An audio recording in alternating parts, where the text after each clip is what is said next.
ازيكم حبايبي؟ عاملين ايه حبايبي؟ مخبودي وماسة. النهارده ان شاء الله هنعمل برضو اكله جميله والكل طبعا بيحبها. هنعمل كفته برز، وعملنا لها بطاطس، بحط معاها بطاطس وطماطم. الكفته بالرز دي انا فرماها، كنت غاسله الرز وصفيته كويس قوي وقطعت عليه كزبره وبقدونس او بقدونس وشبت، اي نوع من الخضره مش مشكله، حاجه تفحفح بس الريحه كده وتخليها حلوه معاكي. وبصلايه، الكميه دي نص كيلو، وبصلايه ويجي 5 6 فصوص توم.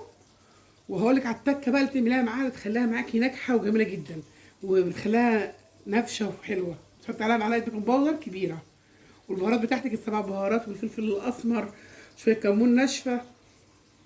كل الحاجات دي بروح عند جزار بيفرموها لي هناك. في بيعملوها بلحمه جملي، بس انا عن نفسي بحبها باللحمه البلدي. بتقولي لا بتفك، لا ما بتفكش، دي جميله جدا. جربيها. ولا طبعا اللي عايز يعملها بجملي يعملها، اللي عايز يعملها ببلدي يعملها، بس انا عن نفسي بعملها ببلدي ما بتفكش معايا الحمد لله رب العالمين.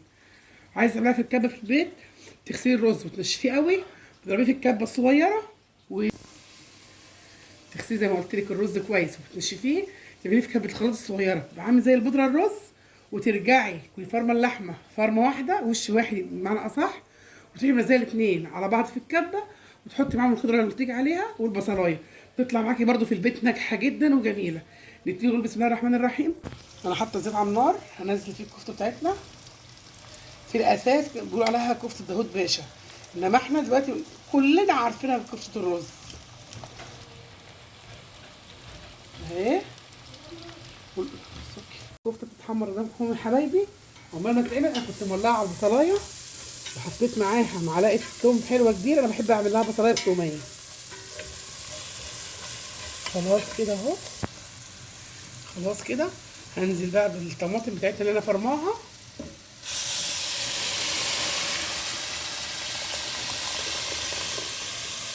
انا محضره كل حاجه عشان ما اطولش عليكم الفيديو بتاعنا.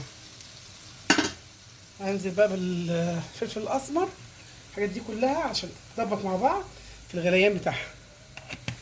وهحط السبع بهارات، اي نوع بهارات انت بتفضليه حطيه.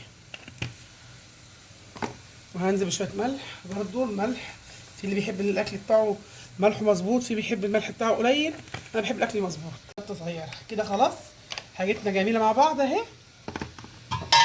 هنغطيها، وعقبال ما الكفته تتعمل تكون استبكت، وهنعمل شويه رز بشعريه حلوين كده مع بعض.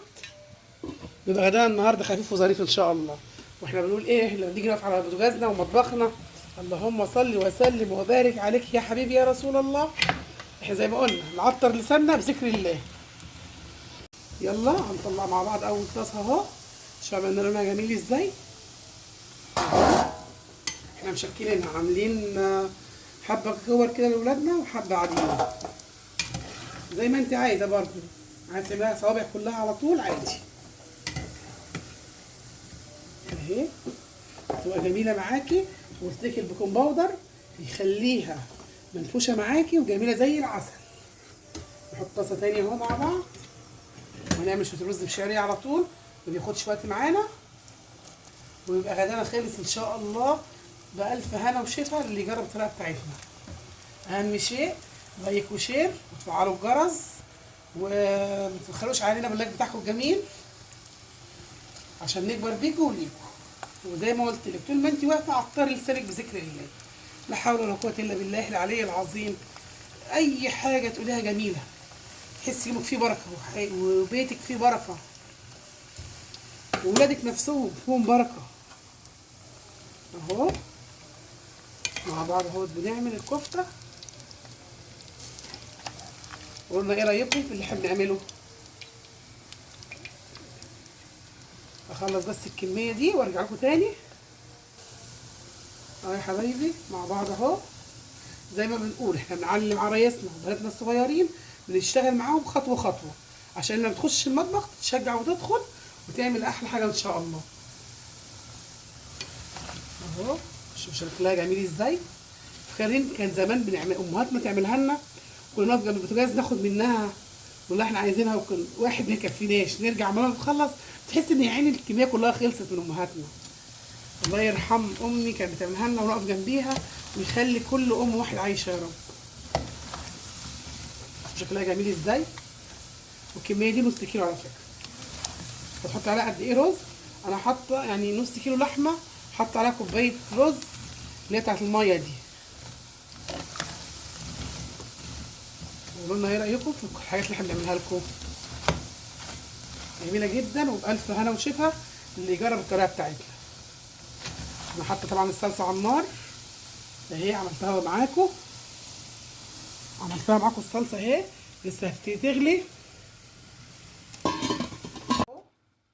دي اخر طاسه، تكون الطماطم اتسبكت، ونرجع نعمل رز معانا مع بعض شعريه جميل كده، وشويه سلطه. زي ما قلت لكم السلطه اساسيه في كل وجبه عشان الولاد والانيميا، ومفيده للكبار والصغيرين.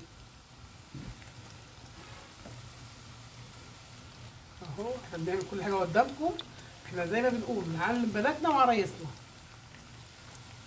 ان شاء الله يطلعوا شطار، وزي ما قلنا كل ست بيت شاطره.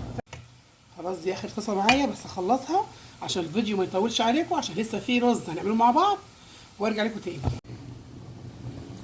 خلاص كده شوفوا في النص كيلو حبايبي عمل كميه قد ايه، ما شاء الله حلوه.